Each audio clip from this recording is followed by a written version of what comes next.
5h19. Ah, le meilleur moment de la journée. 10h05. C'est un peu dur à 5h, ça me fait quelque chose.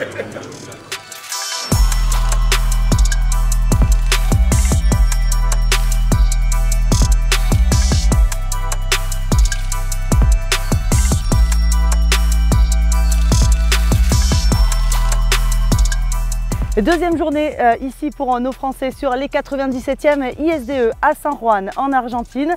Je vous rappelle que nos 3 équipes sont actuellement sur le podium provisoire. C'est une journée qui sera chaude comme hier, peut-être même plus. Du coup, dans le clan français, il y a une gestion très importante de l'hydratation des pilotes afin que la course se déroule comme il faut. Ah ben ouais, la chaleur est au rendez-vous, donc il faut alimenter le staff des pilotes. Voilà. On fabrique des isolants pour l'eau pour cette journée. On n'a pas trouvé de housse 51, donc on essaye de les faire. La glace, elle sert principalement aux pilotes pour les refroidir à la fin. Et après, elle sert à tenir les glacières au frais aussi. Parce que là, il va refaire très très chaud. Ils annoncent 37, je crois.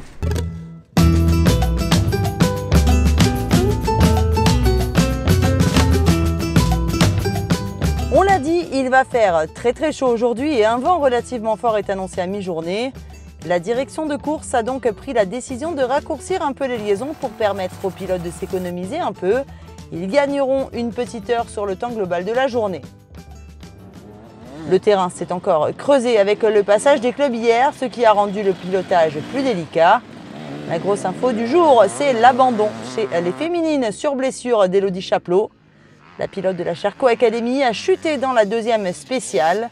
Et alors que les Françaises partaient 3e ce matin, l'abandon de Chaplot ne remet pas en cause leur course, car les filles peuvent continuer à 2 et rester dans la compétition.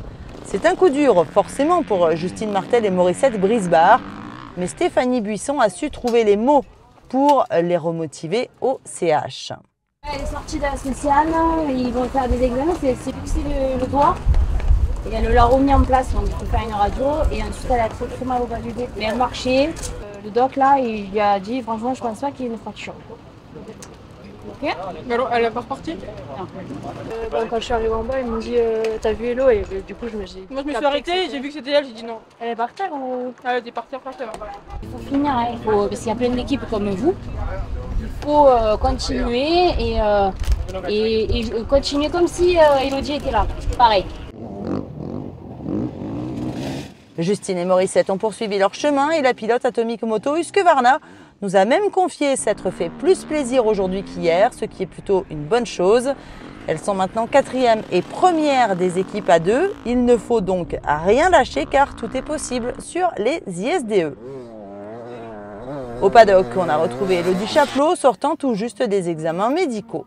C'est triste pour l'équipe, je suis dégoûtée pour Momo et pour Jus. Je pense qu'on m'a expliqué, c'est que ça continue et si tout le monde abandonne finalement, bon bah on peut quand même faire un résultat à la fin. Alors je souhaite pas le malheur des autres, mais si ça se passe comme ça, tant mieux pour elles, quoi. Elles rouleront pas pour rien. Du côté des juniors, c'est une fois de plus une très belle journée pour Léo Joyon, Thibaut Giraudon et Antoine Alix. Les jeunes fougueux de l'équipe de France respectent les consignes du staff et notamment celles de Pierre-Marie Castella. Ils restent sur leur roue et soignent leur moto. Les changements de filtre vont bon train à chaque CH et ça paye une fois de plus. Les Français sont restés très groupés dans leurs résultats. Ils sont 26, 30 et 36e du scratch. Ce soir, les Américains sont repassés devant pour 8 petites secondes, mais les Italiens ne sont plus dans le jeu suite à un problème mécanique. Donc, les Suédois mènent toujours la course comme hier, devant les États-Unis cette fois et la France. Dans le clan français, on a les juniors qui roulent et d'autres qu'on connaît bien qui sont sur le bord de la piste. Les jumeaux Closier sont présents et ne ménagent pas leur effort à courir partout pour repérer les traces. Accompagnés de Jérémy Caroux et Olivier Aigouin, ils sont là pour aider les pilotes dans leur choix de trajectoire pendant la course, mais pas seulement. Moi, mon idée, c'était de rentrer plus dans la performance, dans l'analyse et d'être plus professionnel dans la construction de la performance. Là, j'ai choisi Jérémy Taroux comme technicien. Voilà, lui va me faire des retours à mi-course, etc. Donc, on va pouvoir être beaucoup plus précis sur où c'est qu'on peut gagner du temps. Et ensuite, Olivier Gouin, et lui, il va être dans un rôle plus de vidéo, filmer les 3 meilleurs mondiaux. Et ensuite faire le parallèle avec nos pilotes. Et donc j'ai choisi les 2 frères Closier pour nous aider en tant que pisteurs. Pour moi, ils ont beaucoup d'énergie. Je vais leur dire, tu vas là, de l'autre côté de la montagne, ils y seront.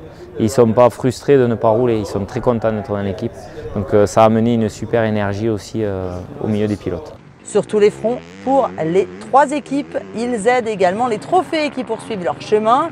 Équipe très homogène, les Larieux, Le Quéré, Espinasse et Roussali se sont toujours positionnés dans les 30 premiers scratchs de chaque spécial. À l'issue de la journée, nos 4 pilotes se tiennent en 40 petites secondes. Théo Espinasse est rentré dans le top 5 sur la dernière spéciale. Le pilote bêta a pris moins de risques qu'hier car ce qui compte avant tout, c'est le résultat de l'équipe tout entière et il faut être à 4 à l'arrivée pour prétendre un podium. Léo Le Quéré, qui a touché le top 10 à 2 reprises en début et fin de journée, est le plus rapide des Français aujourd'hui, juste devant Théo Espinasse et Loïc Larieux. Larieux qui, tout comme Julien Roussali, pourrait prétendre au titre de la régularité tant leurs résultats sont toujours ou presque les mêmes. Et c'est sans incident qu'ils ont bouclé cette 2e journée de course, ralliant le paddock pour la mécanique du soir serein, car ils sont toujours 3e ce soir. Les Américains continuent de mener la danse dans un style toujours plus incisif. La Grande-Bretagne est 2e à 1 minute 47 devant la France. Derrière nous, les Espagnols et les Italiens complètent le top 5. Une nouvelle boucle attend les pilotes à partir de demain pour les jours 3 et 4 sur les 97e ISDE en Argentine.